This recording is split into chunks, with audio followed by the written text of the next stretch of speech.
Introducción.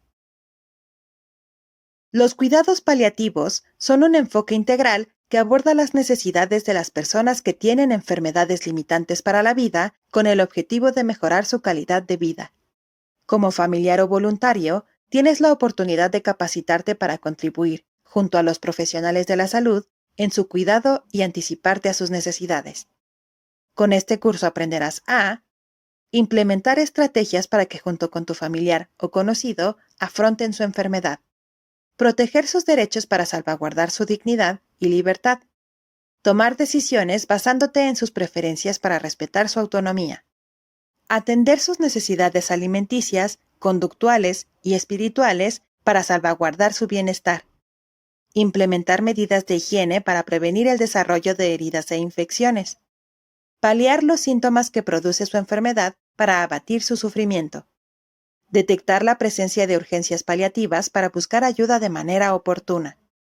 Rehabilitar sus lesiones para reducir el riesgo de que pierda movilidad. Desarrollar un estilo de vida saludable para que, mientras lo acompañes y apoyes, no te fatigues ni sobrecargues.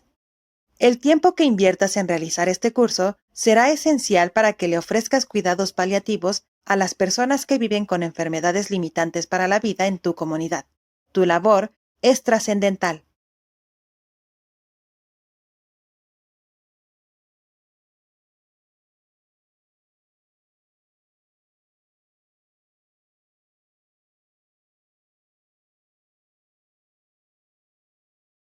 Transiciones vitales.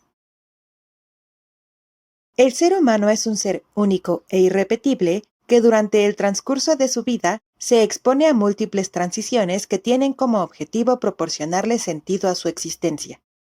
Las transiciones representan un reto para el paciente, sus familiares y conocidos. Las más significativas son: la pérdida de la salud. La salud es un estado completo de bienestar físico, mental y social, y no solo la ausencia de enfermedad. Por lo general, el ser humano tiende a infravalorarla y cuando ésta se pierde, comienza un proceso de adaptación que está sujeto a la experiencia del individuo y a la percepción que tenga del suceso. El progreso de la enfermedad. Conforme su enfermedad progresa, percibe de manera intermitente distintos síntomas, entre los cuales se encuentran el dolor. Dependiendo de cómo lo canalice, puede ser una oportunidad de crecimiento o un motivo de sufrimiento. El acompañamiento resulta esencial para procesarlo, y quien acompaña se convierte en una guía que proporciona atención y afecto para sobrellevarlo. La percepción de la muerte. Por otra parte, la muerte es un proceso inevitable, y por lo tanto, es necesario prepararse para partir conforme la enfermedad evolucione. El desprendimiento material y el cultivo de la espiritualidad son herramientas que permiten afrontarla sin querer adelantarla de manera abrupta ni prolongarla de manera innecesaria. La adaptación que tenga cada individuo a sus transiciones depende de múltiples factores. Sin embargo, tu apoyo y compañía desempeñarán un papel fundamental para facilitarlas.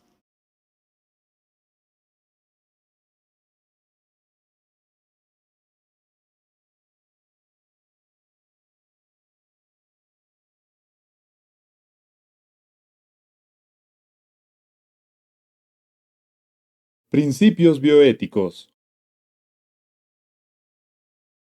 Los principios bioéticos tienen como objetivo guiar la conducta y facilitar la toma de decisiones ante la presencia de dilemas que involucran al ser humano. El principio de autonomía hace referencia a la capacidad que tienen las personas de actuar con libertad para tomar decisiones por sí mismas, siempre y cuando éstas no impliquen riesgos o perjuicios para los demás.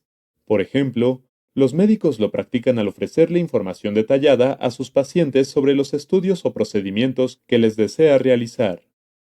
Como familiar o voluntario, lo puedes practicar al no juzgar y respetar las decisiones y preferencias de los pacientes. El principio de no maleficencia consiste en que, bajo ninguna circunstancia, se ocasione daño de manera intencional. Por ejemplo, los médicos lo ponen en práctica al momento de valorar los riesgos y beneficios que tiene realizar una prueba diagnóstica o administrar un tratamiento. Como familiar o voluntario, Lo puedes practicar al no solicitar que se le realicen procedimientos que vayan a dañar la integridad de tus seres queridos. El principio de beneficencia hace referencia a la obligación moral que tiene un individuo de actuar en beneficio de otros. Por ejemplo, los médicos lo practican al ofrecer atención médica para mejorar la calidad de vida de sus pacientes. Como familiar o voluntario, lo puedes practicar al buscar ayuda profesional o llevar a tus seres queridos al hospital cuando se requiera. El principio de justicia se refiere a que debe existir equidad entre la distribución de cargas y beneficios, sin distinguir ni discriminar a las personas por su etnia, sexo, edad, religión ni estrato social. Por ejemplo, los médicos lo ponen en práctica al utilizar los recursos de manera racional y equitativa entre todos los pacientes. Como familiar o voluntario, lo puedes practicar al no exigir que a tus familiares se les proporcione un trato preferencial. Ahora que conoces en qué consisten los principios bioéticos, puedes tener la certeza de que el personal de la salud siempre buscará lo mejor para tus seres queridos. Haz lo mismo y respeta sus preferencias.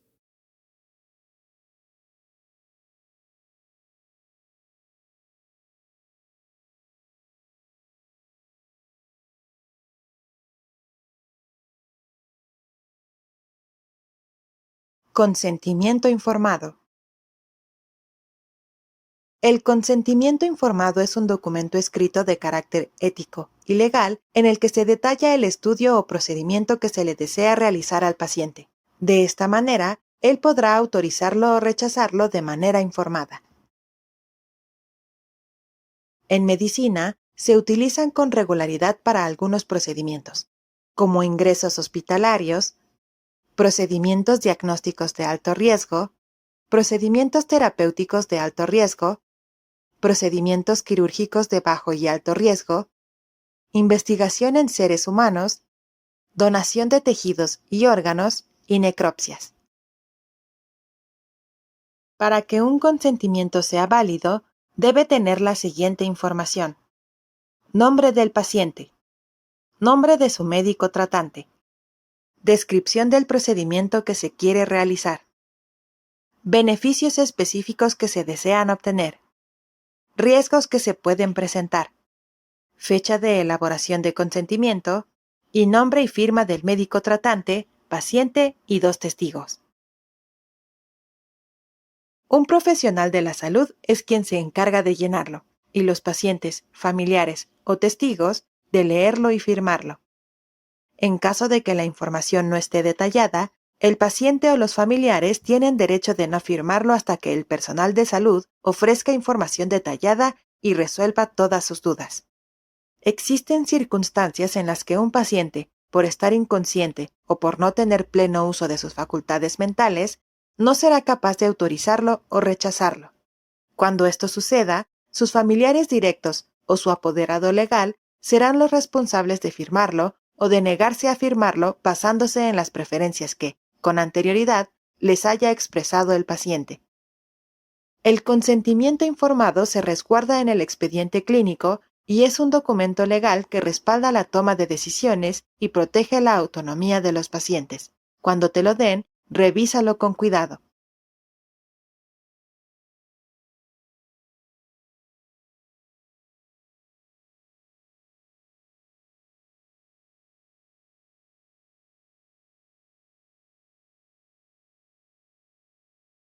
Directrices anticipadas.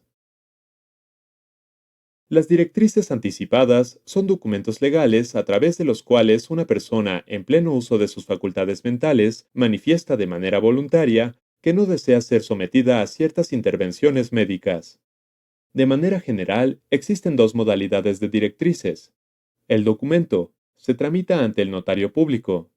El formato se otorga en instituciones de salud pública, privada y sociales. De manera específica, existen 5 tipos de directrices. Testamento en vida. Describe los tratamientos que el paciente desea recibir, incluyendo auxiliares para la respiración, auxiliares para la alimentación y cuidados paliativos. Poder notarial médico. Menciona a la persona que el paciente ha elegido para que tome decisiones por él cuando él mismo sea incapaz de hacerlo. Orden para el soporte vital. Describe el tipo de soporte vital, básico o avanzado, que el paciente desea que se le administre en caso de que lo requiera. Orden de no resucitar. Solicita que no se le administre reanimación cardiopulmonar al paciente en caso de que su corazón se detenga. Orden para donación de órganos. Especifica si el paciente, posterior a su muerte, desea donar sus tejidos y órganos. En caso de que el paciente no cuente con directrices anticipadas y desee tramitar el documento, acude a una notaría pública. Decide quién será el representante legal que velará para que se respete la voluntad del interesado y quién será el representante sustituto, en caso de que el primero se encuentre indispuesto. Describe al notario público de manera detallada las intervenciones que está o no está dispuesto a recibir. Especifica si es o no donador de órganos. Y firmen paciente, notario público y 2 testigos. Posteriormente, el notario público dará fe de que tiene validez oficial. En caso de que el paciente no cuente con directrices anticipadas y deseen tramitar el formato, acude a una institución de salud pública, privada o social. Define quién será el representante legal que velará para que se respete la voluntad del interesado. Llena el formato de voluntad, describiendo de manera detallada las intervenciones que está o no está dispuesto a recibir. Especifica si es o no es donador de órganos. Y firma paciente, médico y 2 testigos. Posteriormente, el personal de salud lo validará mediante una nota clínica. Las directrices anticipadas son una herramienta que protege la autonomía de los pacientes. Como familiar o voluntario, tienes la oportunidad de honrar su voluntad al vigilar su cumplimiento.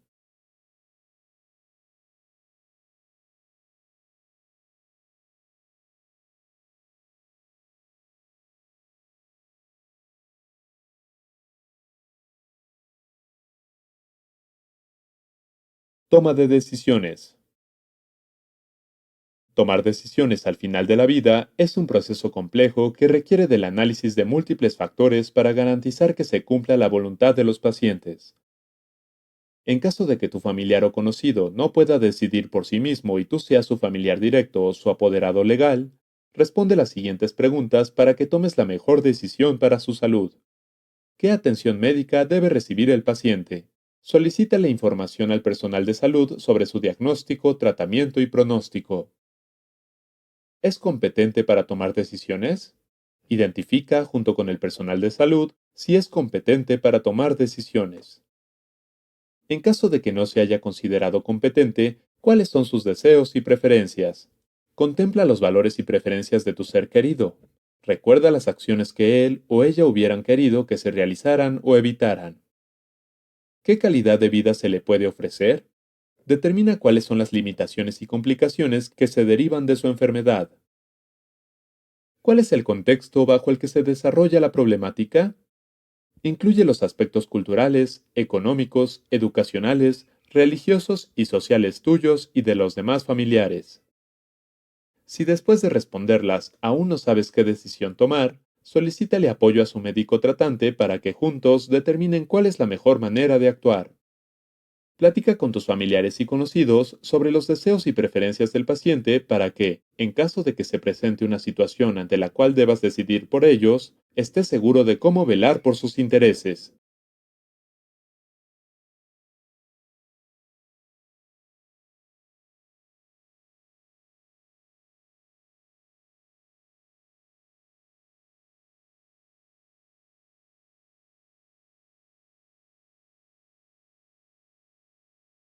Alimentación. La alimentación es el conjunto de acciones que se realizan para proporcionarle alimentos al organismo y va desde su selección hasta su ingestión. Administrar alimentos vía oral es la primera alternativa para nutrir a una persona. Sin embargo, debido a la presencia de una enfermedad, pueden manifestarse síntomas que lo dificulten. Por lo tanto, es necesario contrarrestarlos. Para hacerlo, en caso de que tu familiar o conocido no tenga hambre, prepara un ambiente agradable. Selecciona la comida que más le guste y fracciona la cantidad de alimentos. Refiera náuseas o vómito. Pídele que se siente para beber y comer.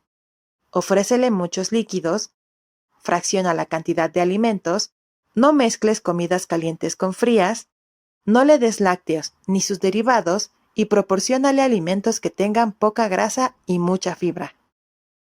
Tenga evacuaciones líquidas. Ofrécele muchos líquidos claros.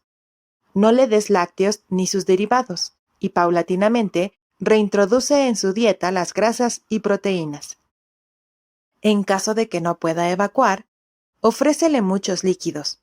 Proporciónale alimentos que tengan mucha fibra e incrementa la actividad física que realiza. Si estas medidas no funcionan para controlar sus síntomas, comunícate con su médico para que considere la posibilidad de contrarrestarlos administrando algún medicamento. La alimentación desempeña un papel trascendental en la salud de las personas. Selecciona bien los alimentos y controla los síntomas de la enfermedad para que tu familiar se alimente sanamente.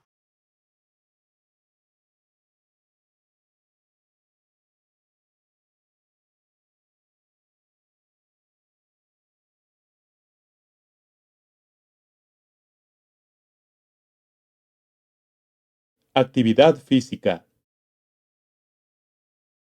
Mantener activo a tu familiar o conocido no requiere que realicen grandes esfuerzos. Los movimientos se pueden adaptar a sus necesidades y limitaciones, permitiéndole realizar actividad estando de pie, sentado o acostado. A continuación te mostramos algunos ejemplos para mantener activo a tu familiar. Realicen movimientos de calentamiento. Pueden estirar los brazos hacia el frente, hacia arriba o hacia los lados. Empujar la cintura hacia el frente mientras jalan su espalda hacia atrás. Estirar las piernas estando de pie, sentados o acostados. Realicen movimientos de fuerza y resistencia para el acondicionamiento. Pueden estirar los brazos hacia los lados, subirlos y bajarlos. Estirar los brazos hacia el frente y dibujar círculos con las manos. Flexionar el tronco hacia el frente estando de pie o acostados. Mover las piernas en el aire como si estuviera pedaleando una bicicleta estando acostados. Flexionar y estirar las piernas estando sentados o acostados. Levantar las piernas y mantenerlas estiradas estando sentados o acostados. Caminar, nadar. Realicen movimientos para el enfriamiento. Pueden mover la cabeza hacia adelante y hacia atrás. Mover la cabeza hacia un lado y hacia el otro. Girar la cabeza en círculos. Abrir y cerrar los codos. Realizar respiraciones profundas. Cada vez que la realicen, hagan sesiones de al menos 10 minutos. Al final del día deberán haber acumulado al menos 30 minutos de actividad física para obtener sus beneficios y reducir el riesgo de que pierda movilidad. Sé ingenioso y piensa en diferentes formas de mantener activo a tu familiar o conocido. Nunca realices movimientos que se le dificulten o que pongan en riesgo su bienestar. Apóyalo y motívalo.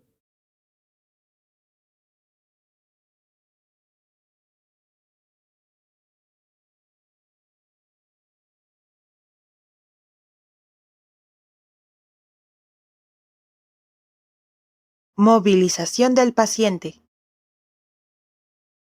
Modificar la posición de tu familiar o conocido que tiene alguna enfermedad limitante para la vida te ayudará a reducir el riesgo de que desarrolle heridas y ulceraciones. Para poner de lado a tu familiar o conocido que se encuentre acostado boca arriba, colócate del lado de la cama hacia el que lo vas a girar. Estira el brazo que se encuentra de tu lado por encima de su cabeza y flexiona el otro sobre su pecho. Estira la pierna que se encuentre de tu lado y flexiona la otra. Coloca tus manos sobre su brazo y cadera que se encuentren más lejanos. Gira al paciente hacia tu lado con cuidado. Y coloca una almohada contra su espalda para asegurarte de que no se mueva. Para sentar a tu familiar o conocido que se encuentra acostado, colócate junto a su cama a la altura de su cadera. Retira las cobijas y las almohadas. Flexiona sus piernas y separa sus pies. Coloca un brazo por debajo de su hombro y el otro por debajo de su muslo. Sujeta al paciente con fuerza y siéntalo con cuidado. Para pasar a tu familiar o conocido hacia una silla de ruedas, coloca la silla de ruedas con el respaldo hacia los pies de la cama y levanta el freno. Sienta al paciente en el borde de la cama. Párate frente a él Coloca sus brazos alrededor de tu cuello, sujeta sus caderas y jálalo hacia ti para incorporarlo. Gíralo hacia la silla y siéntalo con cuidado. Para mover a tu familiar o conocido, que se encuentra acostado hacia otro lado utilizando una sábana entre dos personas, doblen la sábana a la mitad. Uno póngalo de lado siguiendo el procedimiento que se les ha enseñado. El otro, pegue la sábana a la espalda del paciente y posteriormente recuéstenlo boca arriba. Repitan el mismo procedimiento del otro lado para que la sábana quede completamente por debajo. Enrollen las esquinas de la sábana y sujétenlas con fuerza. Levántenlo y muévanlo con cuidado. Independientemente de las maniobras que utilices para movilizar a tu familiar, hazlo de manera periódica y con la precaución necesaria para que no te lesiones. Movilízalo con cuidado.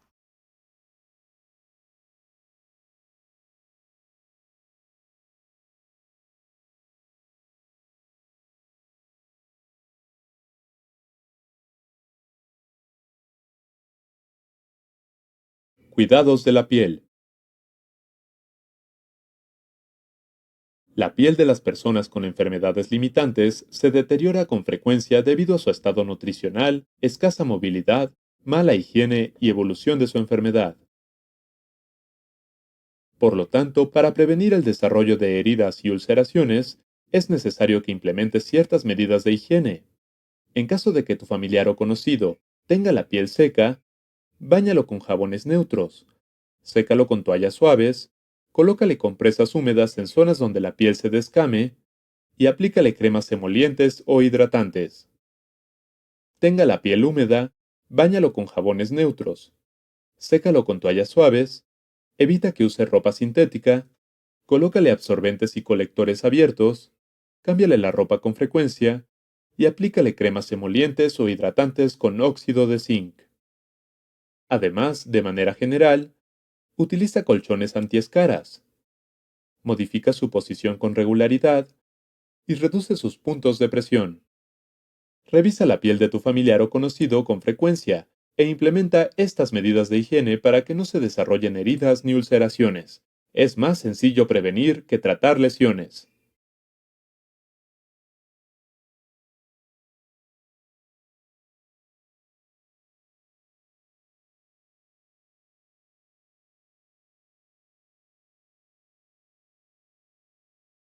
Cuidados de heridas y ulceraciones. En caso de que los cuidados de la piel de tu familiar o conocido no hayan sido suficientes, es posible que se desarrollen heridas o ulceraciones. Su presencia incrementa el riesgo de que se desarrollen infecciones. Por lo tanto, es necesario mantenerlas limpias. Para hacerlo, colócate guantes hipoalergénicos. Límpialas de adentro hacia afuera con solución salina y gasas estériles. No pases la misma parte de la gasa por la herida o ulceración 2 veces. Si al limpiarla se produjo sangrado, utiliza gasas estériles para hacer presión hasta que deje de sangrar. Cúbrelas con gasas estériles y protégelas colocando una malla para que no se muevan de su lugar. Cada que las revises, observa si no existen datos de infección, como enrojecimiento, hinchazón, calor, dolor, mal olor y secreción de material purulento. En caso de que alguno de ellos se encuentre presente, deberás comunicarte con su médico de manera inmediata para intervenir antes de que se desarrollen complicaciones. Revísalas con frecuencia y límpialas con cuidado. De lo contrario, puedes causar sufrimiento en vez de alivio. Favorecer su cicatrización está en tus manos.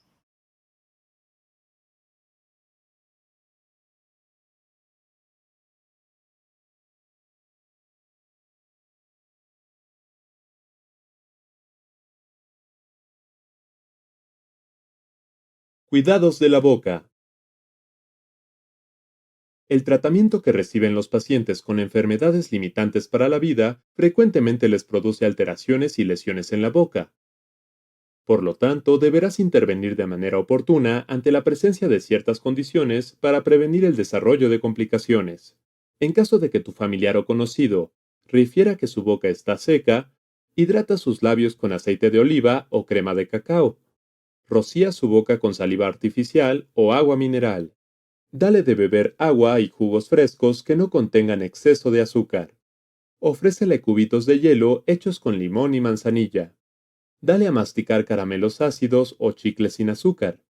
Humedece su boca antes de comer y ofrécele sorbos de agua mientras come. Remoja los alimentos o mézclalos con aderezos y salsas.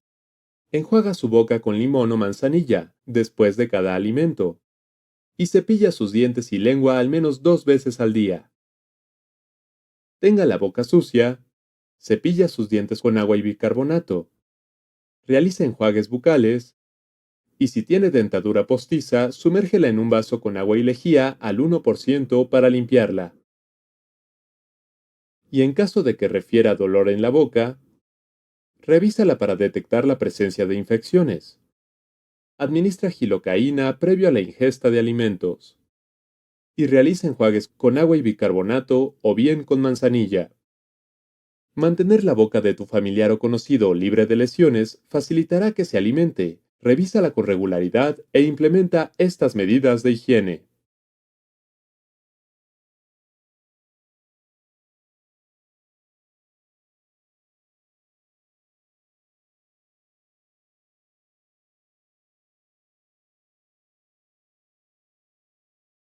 Cuidado de los estomas. Los estomas son aberturas en el cuerpo que se crean mediante cirugías para comunicar una cavidad con el exterior y por lo general se realizan en la vejiga o en los intestinos para permitir el paso de orina y materia fecal. Por lo tanto, requieren de cuidados especiales para prevenir que se infecten. Para limpiarlos, retira la bolsa de ostomía de arriba hacia abajo, ejerciendo presión en el tejido que se encuentra alrededor del estoma y vacía su contenido en el drenaje. Lava la bolsa de ostomía con agua y jabón neutro, cerciorándote de que no queden residuos. Posteriormente, limpia el estoma con agua, jabón quirúrgico y gasas, realizando movimientos en espiral. No pases la misma parte de la gasa por el estoma 2 veces. Si al limpiarlo se produjo sangrado, utiliza gasas estériles para hacer presión hasta que deje de sangrar.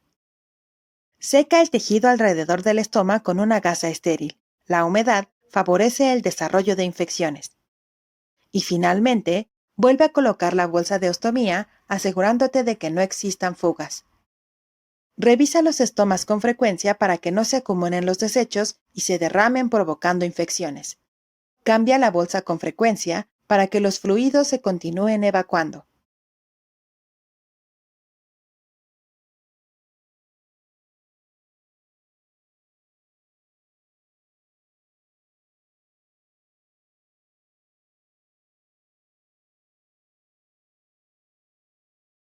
Síntomas comunes. Controlar los síntomas que se presentan con mayor frecuencia en los pacientes con enfermedades limitantes para la vida previene su sufrimiento. Los síntomas generales que se presentan con mayor frecuencia incluyen cansancio, debilidad, falta de apetito y comezón. Para tratarlos, implementa las siguientes medidas generales. En caso de que tu familiar o conocido refiera cansancio o debilidad, incítalo a que realice actividad física. Ayúdale a que realice los ejercicios que le haya indicado su fisioterapeuta o rehabilitador. Y procura que descanse y duerma el tiempo suficiente. No tenga hambre.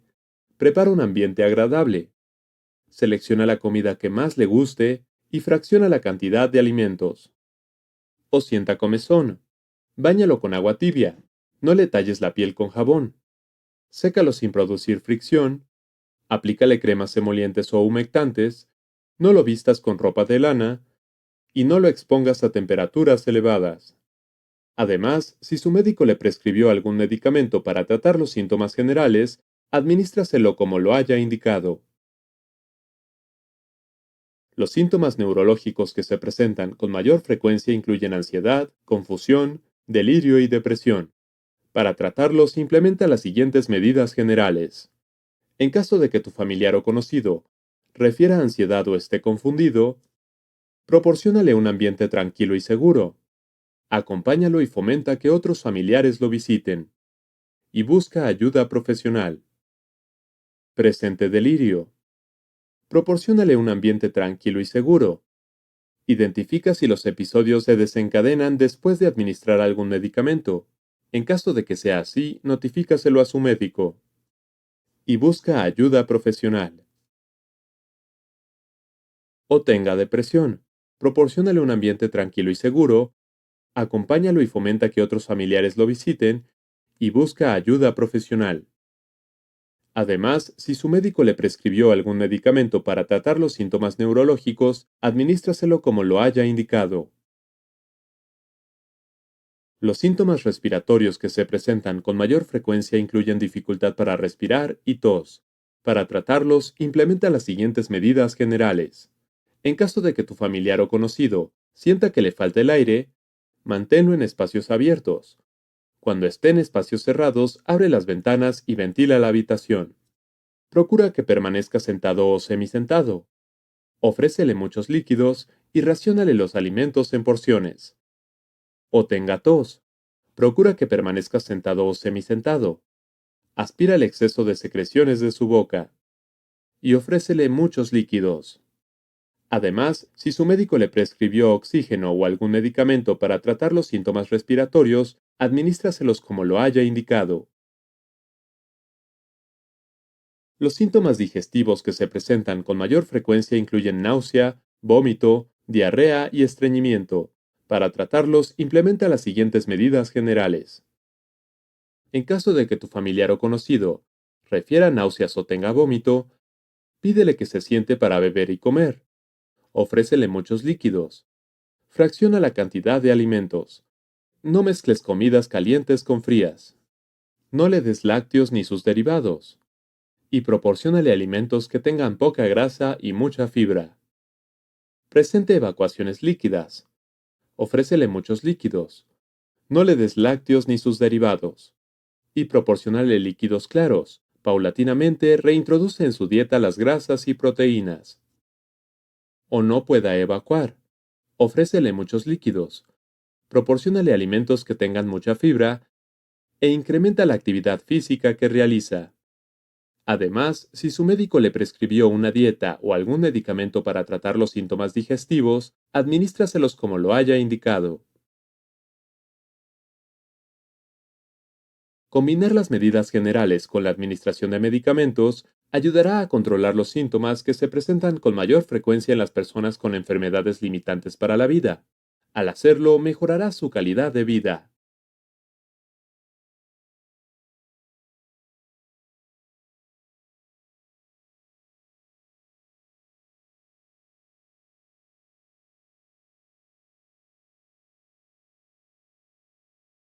Manejo del dolor. El dolor es una sensación o experiencia física o emocional que no es placentera y que se asocia con la presencia potencial o verdadera de daño en los órganos o tejidos. Es uno de los síntomas que se refieren con mayor frecuencia cuando existen enfermedades limitantes para la vida. Entre el 70 y 90% de las personas lo experimenta cuando tienen cáncer, enfermedad pulmonar, insuficiencia renal y síndrome de inmunodeficiencia adquirida. Controlarlo requiere de un estudio detallado sobre su origen y severidad. Tú, como familiar o voluntario, tienes la oportunidad de colaborar, ya que al pasar mucho tiempo con él, podrás describir a detalle sus molestias. Para hacerlo, pregúntale, ¿cuándo inició? Por ejemplo, ayer por la noche. ¿Qué lo provoca? Por ejemplo, sentarse. ¿Se va hacia algún lado? Por ejemplo, comienza en la espalda baja y se va hacia la espalda alta. Del 1 al 10, ¿qué tan intenso es? Por ejemplo, 6. ¿Es constante o va y viene? Por ejemplo, se mantiene todo el tiempo. ¿Se acompaña de otros síntomas? Por ejemplo, adormecimiento en las piernas y pérdida del equilibrio. ¿Hay algo que lo mejore? Por ejemplo, levantarse o acostarse. ¿Hay algo que lo empeore? Por ejemplo, agacharse. Cuando te conteste, registra sus respuestas anotando exactamente las palabras que él te refiera. Le serán de mucha utilidad a tu médico. Dependiendo de su intensidad, el médico de tu familiar o conocido lo clasificará como leve, moderado o severo. De acuerdo con eso, le indicará un determinado tipo de medicamentos, los cuales podrán administrarse a través de la boca, debajo de la lengua, sobre la piel, dentro de los músculos o a través de las venas. Deberás de administrarlos respetando las indicaciones que te dé su médico. De lo contrario, incrementarás el riesgo de que se presenten reacciones adversas. El dolor puede fluctuar y reducirse o incrementarse de un momento a otro, razón por la cual deberás de estar atento para monitorearlo. Comunícate con su médico para que juntos puedan controlarlo.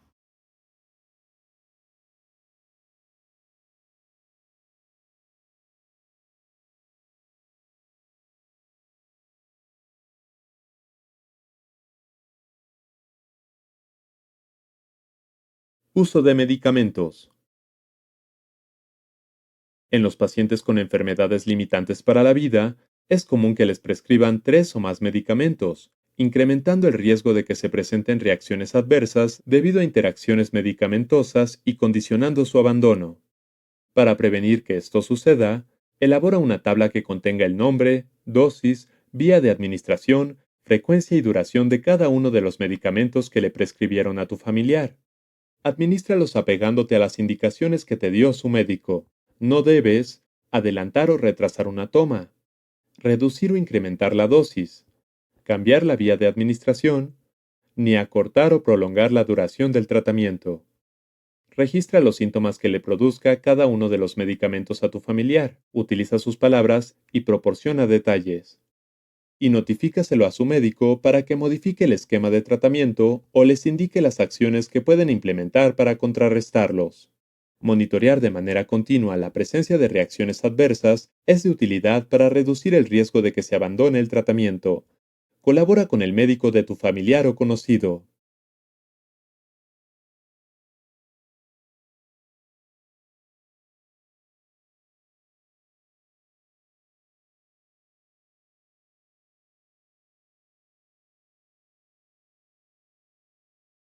Abuso de sustancias.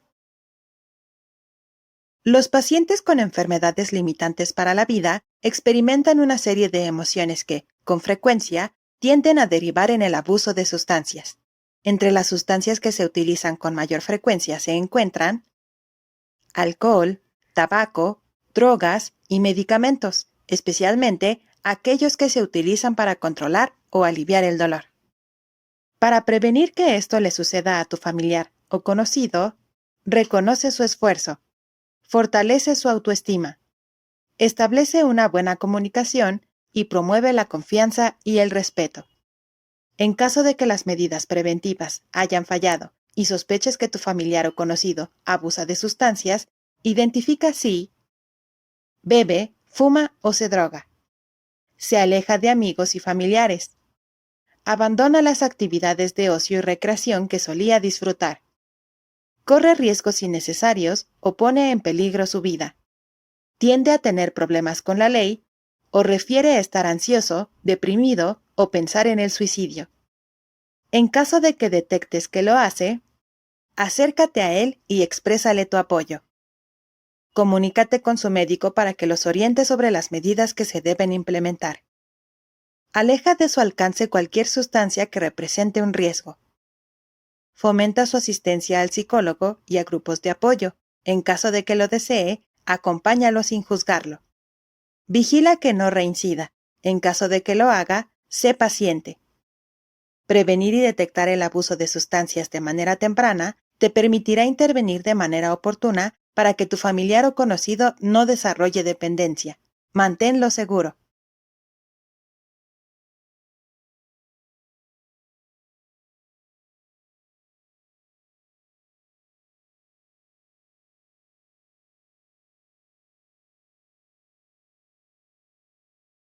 Urgencias paliativas. Urgencias paliativas son condiciones médicas que requieren de la acción inmediata para aliviar el sufrimiento de la persona que tiene alguna enfermedad limitante para la vida. El sangrado masivo es cualquier clase de sangrado que no se puede controlar en una persona con enfermedad avanzada y progresiva. La forma en la que se presente dependerá del sitio de sangrado, pudiéndose observar en las heridas, a través de la nariz, en las encías, cuando tose, al vomitar y en evacuaciones. En caso de que detectes que tu familiar o conocido tiene un sangrado masivo, si es interno, siéntalo. Si es externo, aplica presión directa sobre la herida. Y en ambos casos, comunícate con su médico de manera inmediata. La sofocación es la sensación de dificultad para respirar que se presenta en personas con enfermedades limitantes para la vida.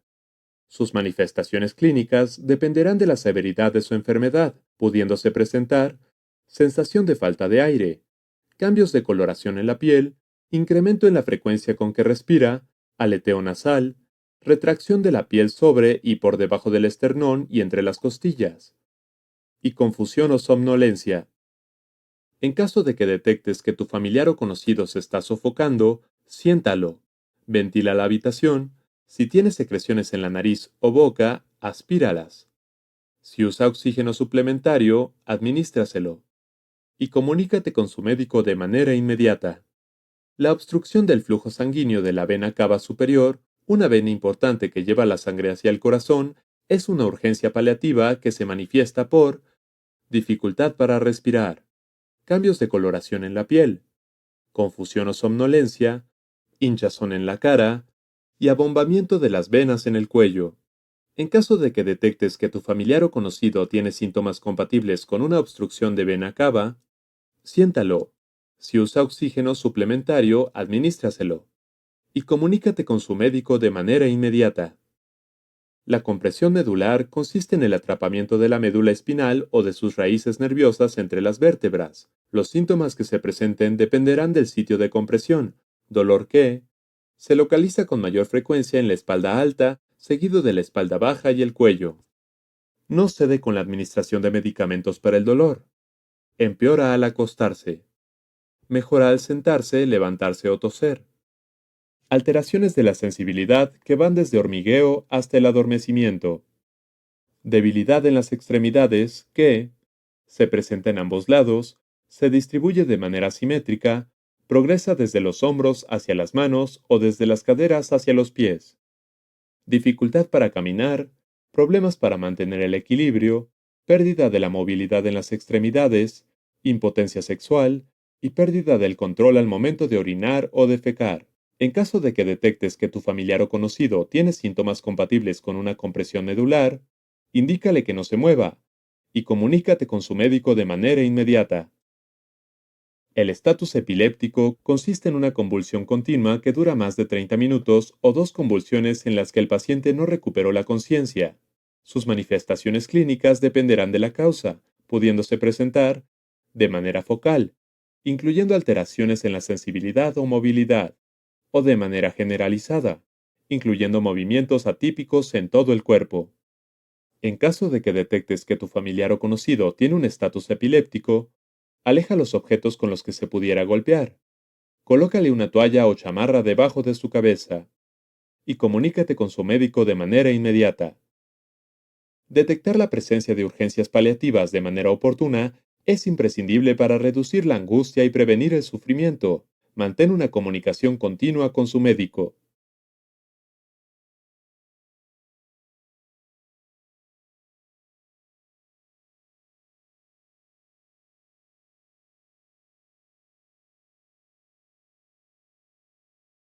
Salud del cuidador.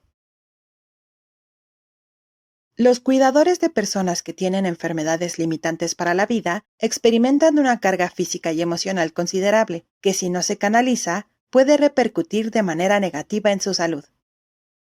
Para prevenir que esto suceda, implementa las siguientes medidas generales. Aliméntate sanamente. Come 5 veces al día. Evita periodos prolongados de ayuno. Establece horarios para comer. Controla las porciones que ingieres. Consume frutas y verduras. Evita capear, empanizar o freír los alimentos. Evita consumir bebidas azucaradas y bebe entre 6 y 8 vasos de agua simple al día. Practica actividad física de manera regular. Realiza por lo menos 30 minutos de actividad física aeróbica de moderada intensidad al día. Complementa la actividad física aeróbica con ejercicios de fortalecimiento. Evita realizar ejercicios extenuantes o que pongan en riesgo tu salud.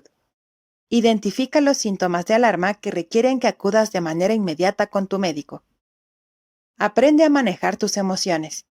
Identifica situaciones que te provoquen emociones o sentimientos negativos y evítalas en la medida de lo posible. Si los experimentas, no los reprimas. Platícalo con alguien de confianza que esté dispuesto a escucharte. Realiza actividades recreativas que te permitan canalizarlas de manera constructiva. Fortalece tu red de apoyo y acude a grupos de ayuda. Busca ayuda profesional en caso de que lo necesites.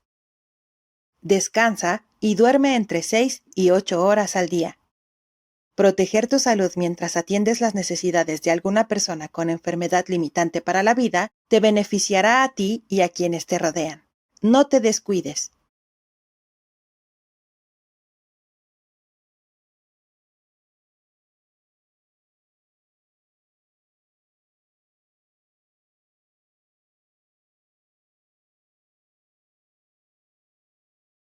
Estrategias para manejar situaciones difíciles.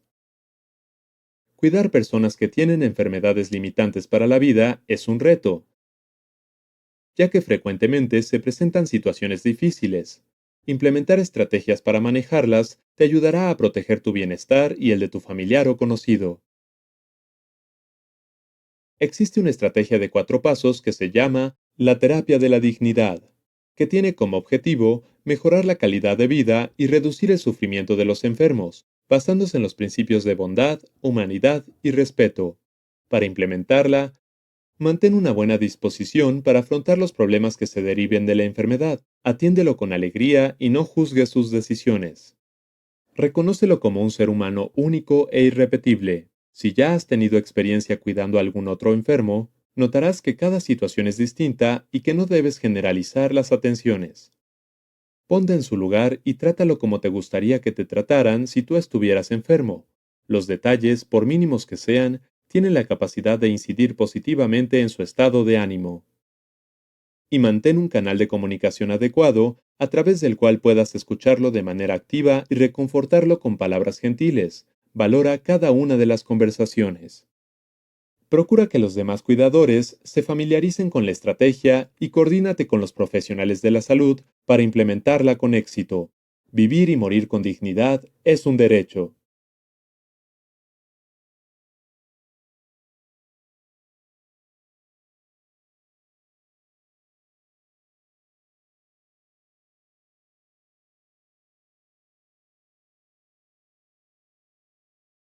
Síndrome de sobrecarga.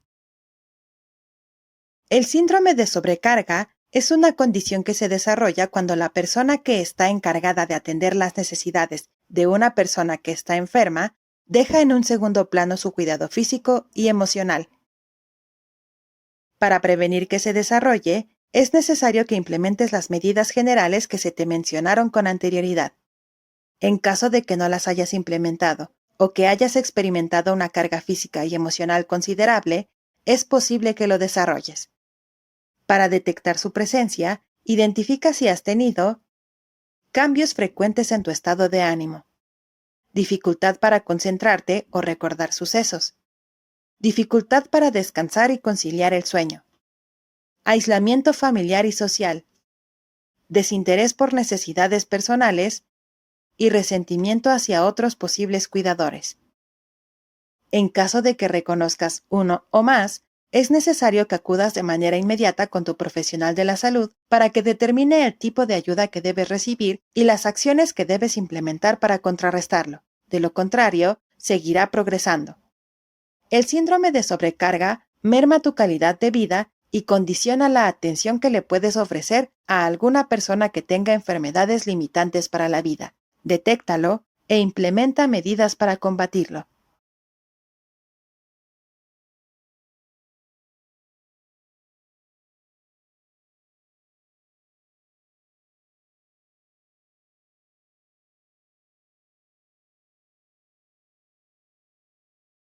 Claudicación familiar.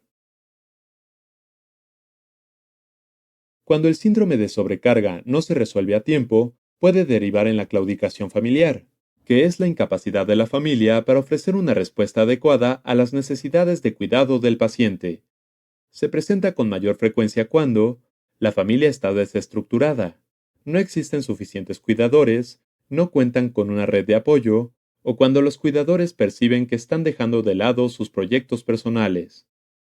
Cuando esto sucede, los cuidadores sienten cansancio extremo y tienden a ignorar, abandonar o maltratar al enfermo. En caso de que detectes que tú u otros cuidadores tienen signos y síntomas compatibles, fomenta la comunicación entre cuidadores. Identifica problemas y propón soluciones. Solicita orientación a los profesionales de la salud. Incrementa el número de cuidadores y fortalece tu red de apoyo. Intervenir de manera oportuna ante la presencia de claudicación familiar te permitirá mejorar la calidad de vida de quienes te rodean. Actúa de inmediato.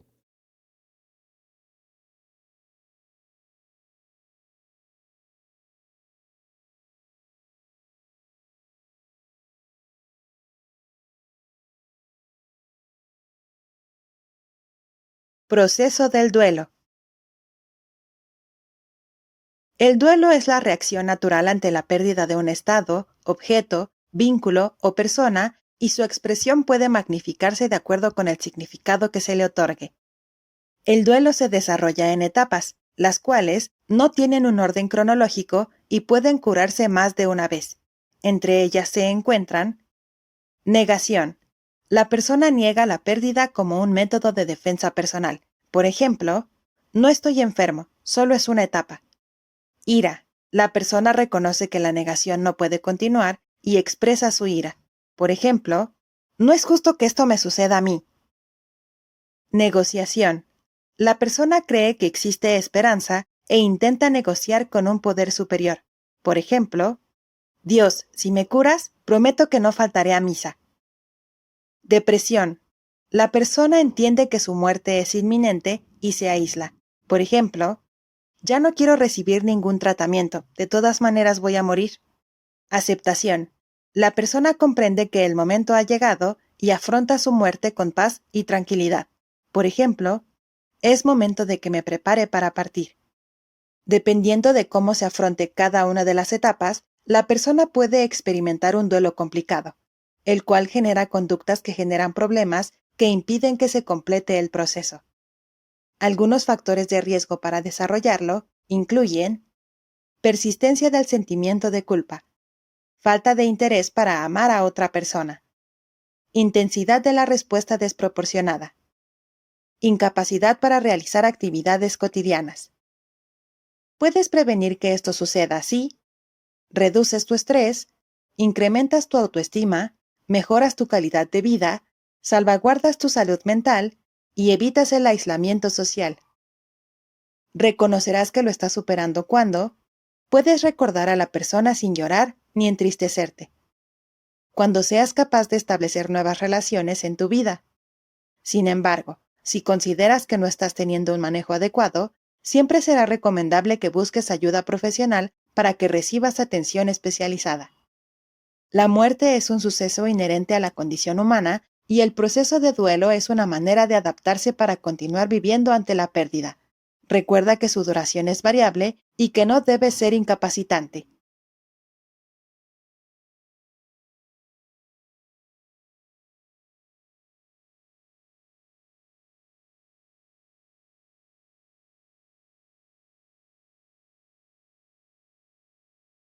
Trámites funerarios y certificados de defunción.